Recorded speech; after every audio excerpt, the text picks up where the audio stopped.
오래전 19세기 후반 북미 대륙의 가장 용기 있는 위대한 탐험가였던 존 뮤어에 대한 이야기를 읽은 적이 있습니다. 존 뮤어는 수십 년간을 도보로 여행하며 하나님께서 창조하신 대자연의 경이를 보고 관찰했던 위대한 탐험가였습니다.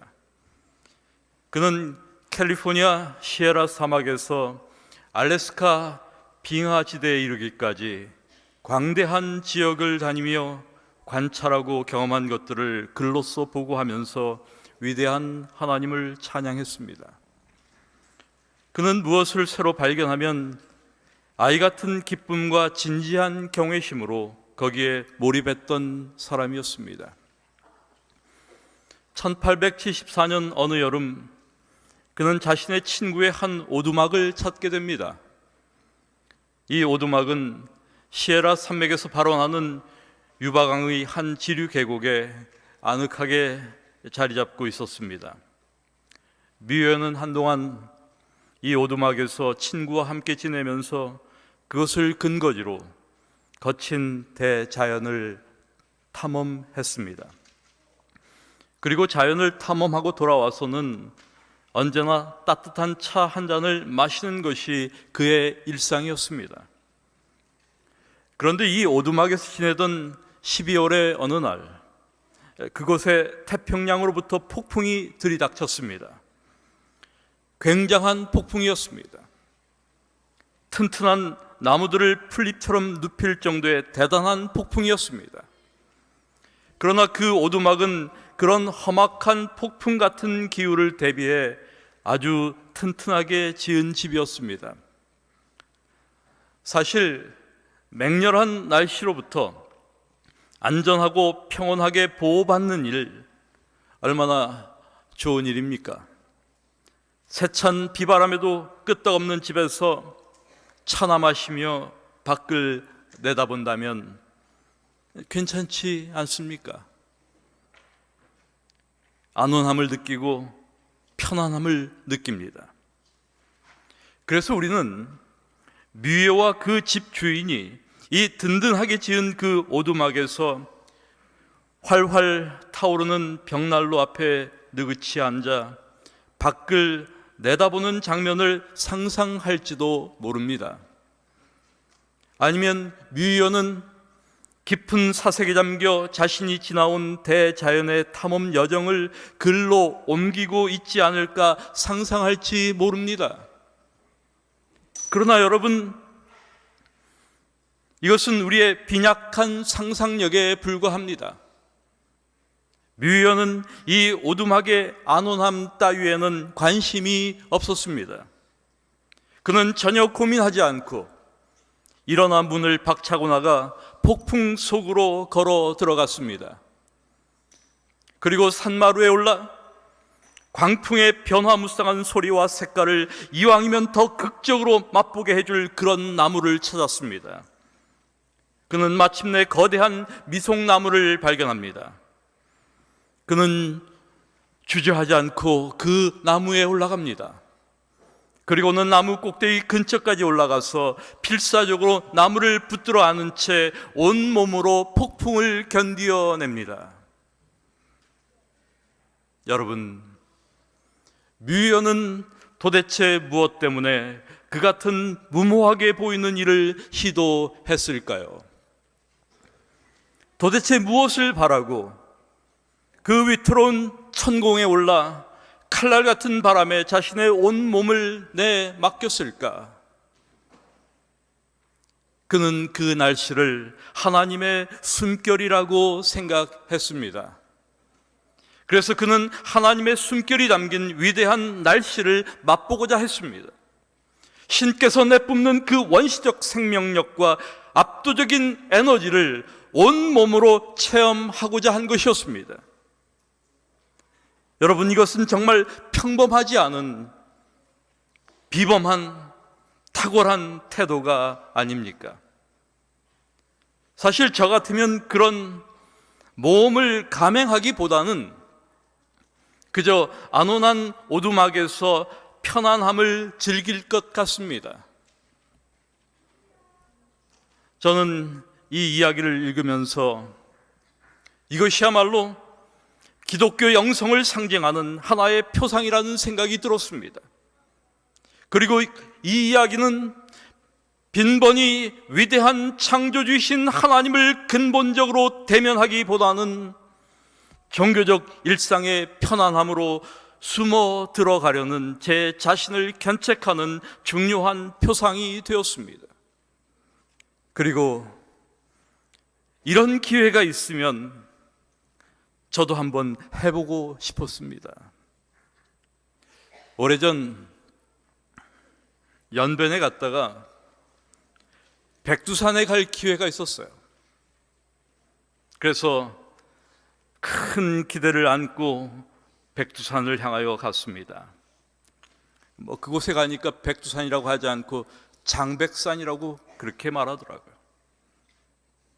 그런데 백두산에 가면 갈수록 날씨가 별로 안 좋아요. 비가 오는 겁니다.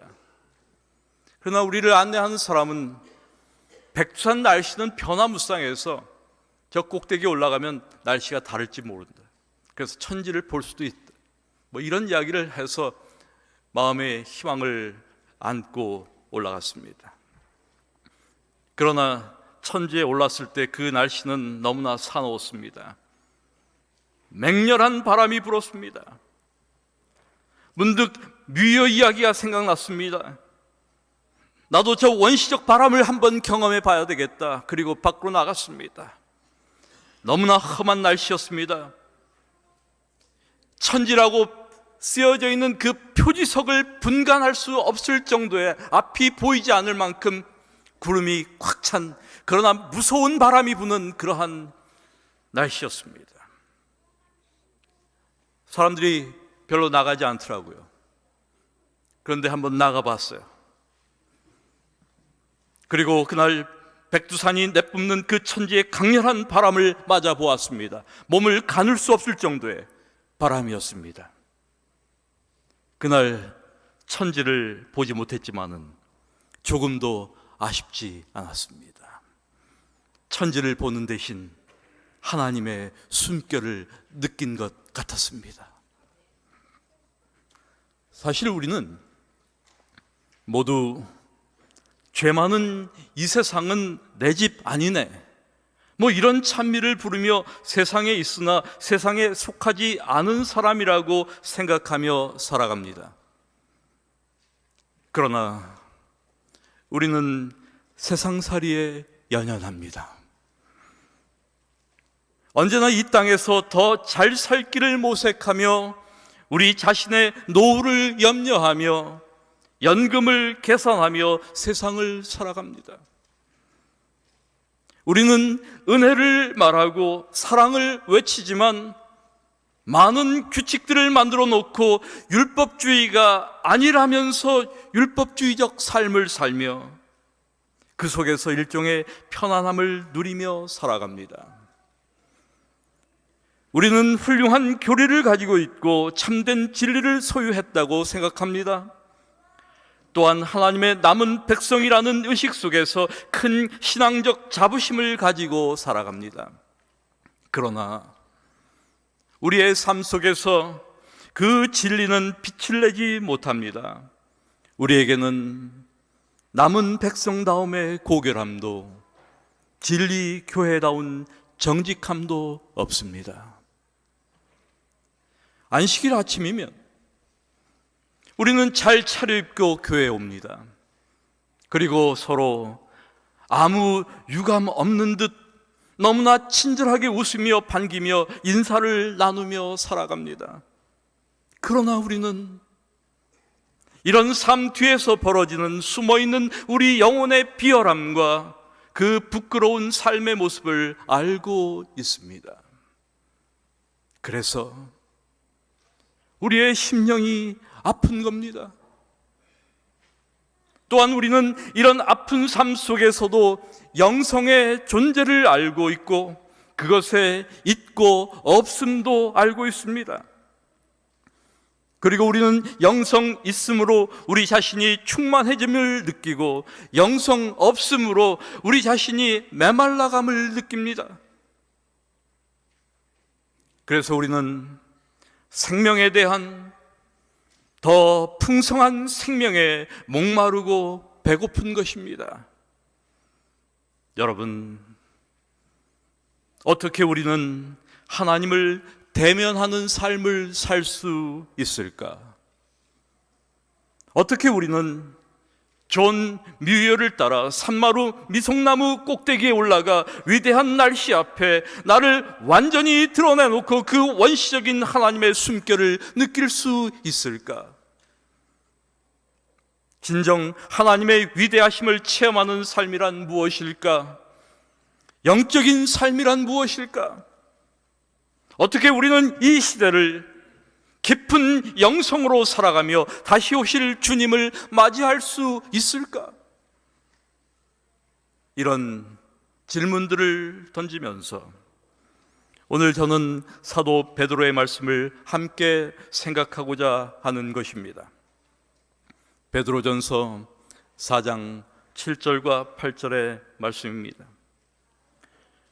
만물의 마지막이 가까웠으니 그러므로 너희는 정신을 차리고 근신하여 기도하라.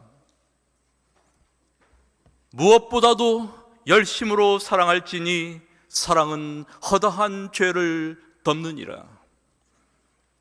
일반적으로 사람들은 두 개의 커다란 시간관을 가지고 살아갑니다. 하나는 시간은 돌고 도는 것이라고 생각하는 순환론적 시간관입니다. 어제가 오늘이 되고 오늘은 내일이 되고 내일은 다시 어제가 되는 그런 시간관입니다. 시간은 돌고 도는 것이죠. 그래서 인생은 돌고 도는 물레방아 같은 인생이라고 말합니다. 이런 시간관에는 긴장이 없고 책임도 없습니다. 다른 하나는 시간이 처음에서 마지막 완성을 향해 흘러가고 있다고 믿는 종말론적 시간관입니다. 시간이란 역사의 알파요 오메가이신 하나님의 뜻을 따라 그분의 뜻을 이루기 위해 특정한 한 정점을 향해 흐르는 것이며, 흘러가는 시간은 다시 되돌아올 수 없는 오직 한 번만의 시간이란 것입니다. 그래서 여기에는 긴장이 있고 책임이 있습니다. 이런 의미에서 기독교의 종말론은 많은 사이비 종말론의 주장처럼 허무주의적이고 파괴적 종말론이 아닙니다. 종말은 의미 있는 완성의 시각이요 희망이 성취되는 시각입니다. 따라서 진지한 종말론을 믿는 사람들은 종말을 두려워하는 대신 기다립니다. 그 기다림은 무의도식의 도피주의적 기다림이 아닙니다. 그것은 땀 흘리며 일하는, 그리고 일터의 현장에서 기도의 숨결을 모으는 기다림입니다. 그 기다림은 뜻이 하늘에서 이루어지듯이 땅에서도 이루어질 것을 믿는 기다림입니다. 그래서 그들은 하나님의 나라가 임하기를 흥분하며 기도합니다. 저는 오늘 이 시간 이러한 건강한 종말론적 시간관을 가지고 살아가는 그리스도의 다시 오심을 기다리는 우리 모두에게 이 기다림을 의미 있게 하는 이 시대의 영성, 그 삶의 윤리가 무엇일까를 생각해 봅니다. 한 무명의 그리스도인으로서 나는 내 삶의 신앙적, 윤리적 영성이 무엇인지를 조용히 생각해 보는 것입니다. 여러분, 그리스도인 삶의 영성은 이 시대에 대한 역사 인식에서부터 출발합니다. 오늘 우리가 사는 이 시대는 어떤 시대인지, 우리는 역사의 어느 부분에 살고 있는가에 대한 정확한 역사 인식, 그것이 우리의 삶의 모든 영성의 기초를 제공하는 것입니다. 그리고 그것은 만물의 마지막이 가까이 왔다는 역사 인식입니다.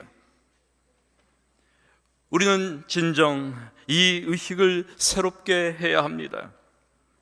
사도 베드로는 오늘 본문의 말씀을 통하여 우리에게 먼저 만물의 마지막이 가까이 왔다는 사실을 상기시키고 있습니다. 만물의 마지막이 가까이 왔으니, 그렇습니다, 여러분. 우리는 진정 우리가 살고 있는 이 시대가 만물의 마지막이 가까이 온 때라는 이 엄숙한 사실을 얼마나 깊이 인식하며 살고 있는가. 만물의 마지막이란 역사적으로는 최후의 심판의 날입니다. 동시에 최종 구원의 날을 의미합니다. 종말은 단순한 세상 끝이 아니라 하나님의 나라가 임하는 날입니다. 그러나 개인적으로는 우리의 인생의 마지막도 될 수 있습니다. 그래서 우리는 이 말씀을 인생의 마지막이 가까이 왔으니라고 읽을 수 있습니다. 우리는 시편 90편의 여러 시적 언어들 속에서 인간의 생이 얼마나 짧은 것이고 얼마나 유한한 것인지를 읽을 수 있습니다. 밤의 한 경점 같다. 우리의 인생이라고 하는 것이 밤의 한 경점 같을 뿐이다. 주께서 저희를 홍수처럼 쓸어 가시나니 저희는 잠깐 자는 것 같다. 아침에 돋는 풀과 같다. 아침에 꽃이 피어 자라다가 저녁에는 뱀바 되어 마른다. 사실 20대, 30대 젊었을 때는 시간이 잘 가지 않았어요. 그러나 나이가 들면서 변화가 찾아옵니다. 이 시간의 흐름이라고 하는 것이 이 나이대와 굉장히 관련이 있구나 하는 것을 제가 많이 느끼게 됩니다. 마치 음표의 빠르기처럼 말이죠. 20대의 시간은 라르고 가장 느리게 그렇게 가요. 이거 아무리 봐도 시간이 잘 가지 않는 거예요. 뭐 군대 갔다 왔는데도 20대예요, 여전히. 30대가 되니까 조금 빠르게 가는 것 같아요. 그러나 느려요. 안단테. 40대가 되면 보통 빠르기로 갑니다. 모데라토. 50대가 되면 그때부터 좀 빠르게 가더라고요. 알레그로. 이제 제가 60대 딱 들어와 보니까 이거는 50대보다 훨씬 빨라져요. 프레스토. 매우 빠르게. 그래서 60은 그냥 건너뛴다고 그러더라고요. 60, 65, 70 이렇게 간다고. 70대가 되면 제가 어떻게 시간이 가는지 말씀을 안 드리겠어요. 여러분, 이것이 바로 인생입니다. 이다지도 우리의 생명은 짧은 것입니다. 그런데도 그것이 길다고 느끼며 사는 것은 정말 웬일인지 모르겠습니다. 우리의 연수가 70이요 강건하면 80이라도 그 연수의 자랑은 슬픔뿐이요 신속히 가니 우리가 날아갑니다. 이것이 시편 기자의 인생에 대한 이해이며 탄식입니다. 그렇습니다, 여러분. 진정 이 생명의 시간은 우리에게 그리 많이 남아있지 않습니다. 그래서 베드로는 이 생명의 시간이 그리 길지 않으니 이 만물의 마지막 언저리에 살고 있는 그리스도인 삶의 영성에 대한 권고로 먼저 정신을 차리고 근신하여 기도하라고 권면합니다. 정신을 차리고, 이 말은 맑은 정신을 가지고 제 정신을 보존하라는 말입니다. 정신 차려. 여러분, 이런 말은 보통 군대에서 많이 사용하는 용어예요. 꾸벅꾸벅 졸거나 애인 사진 꺼내놓고 다른 생각하며 보초서는 초병들에게 졸지 말고 딴짓하지 말고 똑바로 보초서라고 하는 말입니다.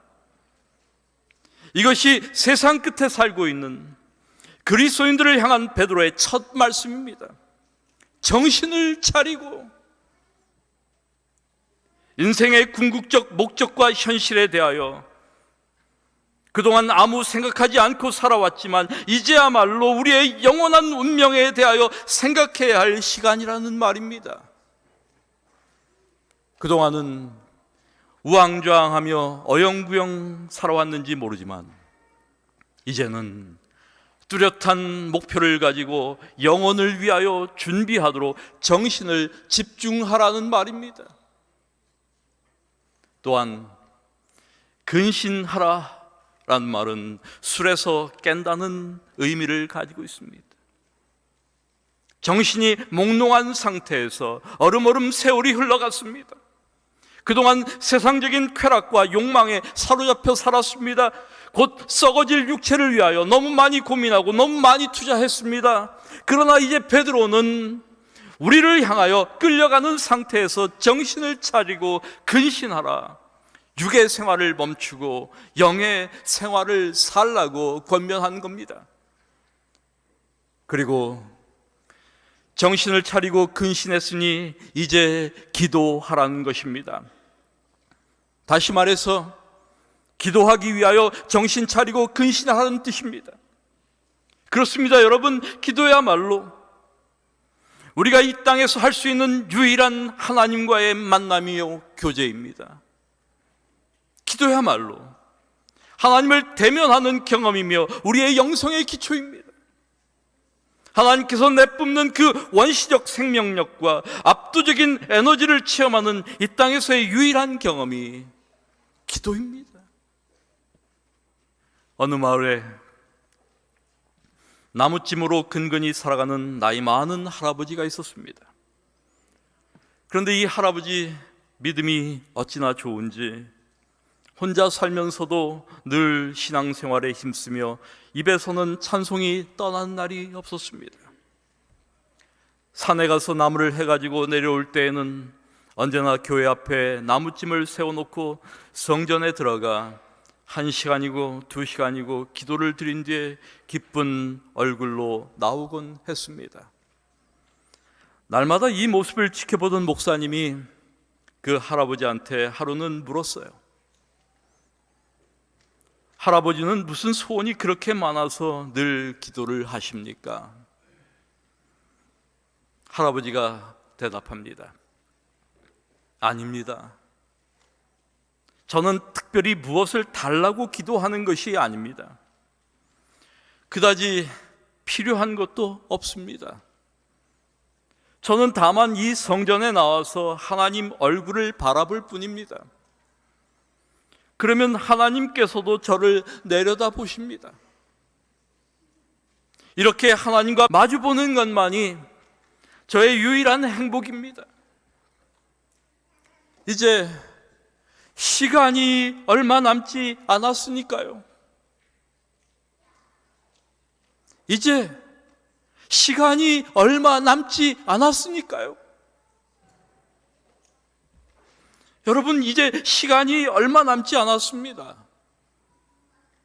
생명의 시간이 그리 많이 남아있지 않으니 마지막이 가까이 왔다고 할 때 여러분, 기도해야 합니다. 우리는 우리의 하나님을 낯선 분으로 배울 수 없습니다. 그래서 하나님의 낯을 익혀야 합니다. 하나님과의 만남을 미리 준비해야 합니다. 꼭 무슨 소원을 이루고 무엇을 얻고자 기도하는 것이 아닙니다. 이제는 저 미래를 향한, 영원으로 향한 문턱에 서서 하나님의 얼굴을 바라보아야 할 때입니다. 여러분, 우리가 하나님에 관하여 아는 것과 하나님을 자신을 아는 것은 다릅니다. 우리의 영성은 신학 강의를 듣거나 신앙에 관한 지성적 논쟁을 통하여 성장한 것이 아닙니다. 개인적으로 하나님을 아는 일이 우리에게 필요합니다. 그분을 충직하게 사랑하는 법을 배우는 일이 중요한 핵심입니다. 이것은 하나님을 대면하는 개인적 경험 속에서만 이루어지는 것입니다. 때때로 이 땅의 교회는 그리스도의 충실하고 사랑스러운 제자가 되는 것보다 교회나 착실히 출석하고 헌금이나 잘 내는 그런 그리스도인이 되는 것을 더 중요하게 여길지 모릅니다. 그리고 우리는 의무감에서 마지못해 교회에 오거나 집회에 참여할 수도 있습니다. 또는 죄를 짓지 않기 위해서 혹은 하나님의 은혜를 구하기 위해서 예배에 참여하기도 합니다. 그러나 우리는 하나님을 대면하여 만나기 위해서, 하나님의 숨결을 느끼기 위해서 그곳에 가야 합니다. 이제 시간이 얼마 남지 않았으니까요.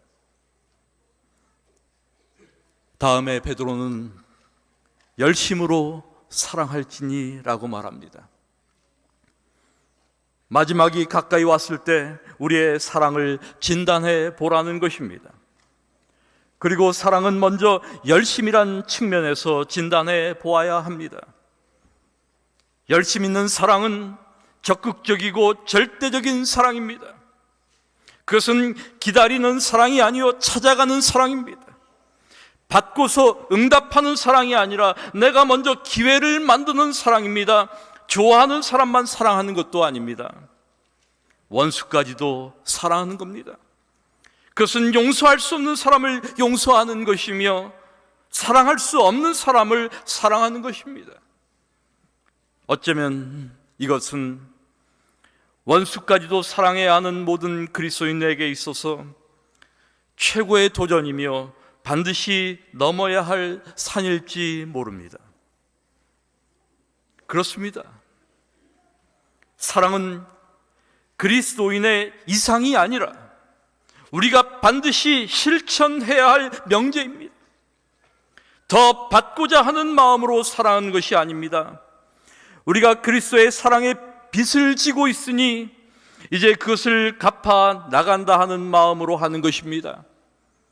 그러므로 사랑을 받지 못했다고, 누가 나를 알아주지 않는다고 섭섭해할 문제가 아닙니다. 문제는 내가 얼마나 열심히 사랑했는가가 문제입니다. 그리고 사랑이야말로 우리의 영성의 실체입니다. 존 던이라는 시인이 그의 시에서 이런 질문을 던졌습니다. 지금 이 순간이 세상의 마지막이라면? 저는 이 질문을 곰곰이 생각해 보았어요. 지금 이 순간이 세상의 마지막이라면 어떤 느낌일까? 어떤 기분일까? 아마 이런 감정이 교차하지 않을까?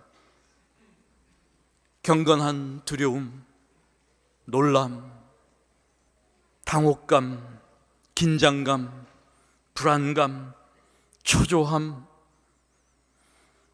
그리고 기대감. 이런 감정들이 서로 어우러져 최후의 날을 직면하는 우리 앞에 펼쳐져 있습니다. 그런데 지금 우리의 정서는 이런 느낌과는 거리가 먼 것입니다. 영적 긴장 대신 나태함이, 경건한 두려움 대신 느긋한 여유가 우리의 삶을 주도합니다. 적당한 신앙, 적당한 헌신, 진정 그리스도를 닮은 그분의 제자가 되는 일에는 별 관심이 없습니다. 자신의 내면적 삶에 대한 성찰이 없습니다. 그리스도의 성품을 담고자 하는 열망이 없습니다. 변화에 대한 갈망이 없어요. 진정으로 하나님을 두려워하지도 사랑하지도 않습니다. 그저 이 공동체 안에서 이런저런 말 듣지 않게 조심하고 자신의 삶이 신앙적으로 보이도록 포장하고 여러 종교적 행위들과 규범 속에서 평안을 누리려 합니다. 여러분, 이것은 영적인 삶이 아니라 종교 생활에 지나지 않습니다. 이러한 종교 생활에 계신 하나님은 그저 하나의 장식품에 지나지 않습니다. 제게는 이러한 종교적인 삶과 어떠한 어려움에도 그리스도를 따르며 하나님과 생명에 대한 열정으로 충만한 영적인 삶이 이 존 뮤어의 이야기에서 항상 대비됩니다. 여러분, 영적인 삶이란 그리스도를 본받는 삶입니다. 하나님을 기쁘시게 하는 삶입니다. 내적 성찰과 하나님에 대한 깊은 깨달음이 있는 삶입니다. 그러므로 영적인 삶을 살아가는 사람들은 언제나 깨우침을 갈망합니다. 하나님이 진정 어떤 분이신가? 그분이 원하시는 것이 무엇인지, 내가 어떤 존재인지, 내가 지금 어떤 모습인지, 내가 지금 어디로 가고 있는지, 내가 이렇게 살아도 구원을 받을 수 있을까? 이렇게 자기를 성찰하는 것입니다. 여러분, 깨우침이 없는 종교는, 또한 깨우침이 없는 신앙인, 아무것도 기대할 것이 없습니다. 아무런 변화가 일어나지 않습니다. 하나님께서 우리에게 기대하시는 삶이란 무엇일까? 그것은 종교적인 삶이 아니라 영적인 삶입니다. 나는 어느 장면에 서고 싶을까? 의심의 여지가 없이 저는 위대한 날씨 앞에 나서고 싶습니다. 하나님의 그 원시적 숨결을 느껴보고 싶습니다. 물론 존 뮤어도 평생을 미송나무 꼭대기에서 살지는 않았습니다. 그는 대부분의 시간을 그 아래 계곡에서 보냈습니다. 그 역시 손수 오두막을 짓고 손님들을 맞았으며 그들에게 줄 음식을 만들었습니다. 그러나 이런 모든 사실을 인정한다 해도 끝내는 양보할 수 없는 것이 있습니다. 그것은 하나님께서 뜻하시는 방식으로, 하나님께서 원하시는 시간과 장소에 임하시는 살아계신 하나님께 응답할 준비가 되어 있지 않으면 참된 생명은 없다는 겁니다. 그러므로 우리의 최소는 마음과 눈과 귀를 최대한 예민하게 다듬고 언제나 깨어 있는 데 있습니다.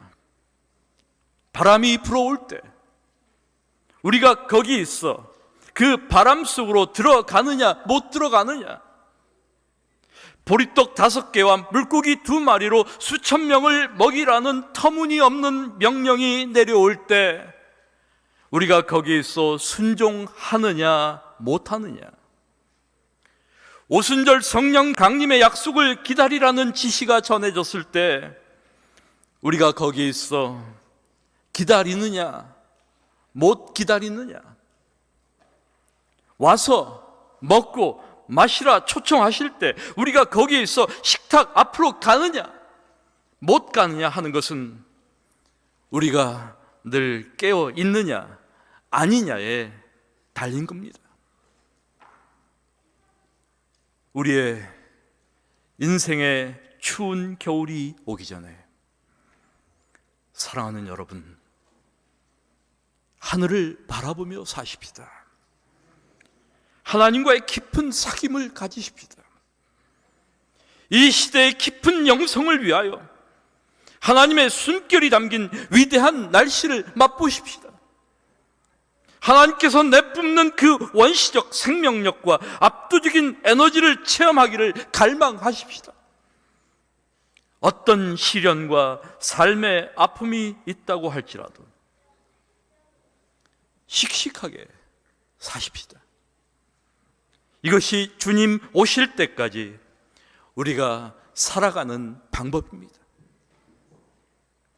만물의 마지막이 가까웠으니 우리의 인생의 생명의 날이 그리 길지 않으니 이해해도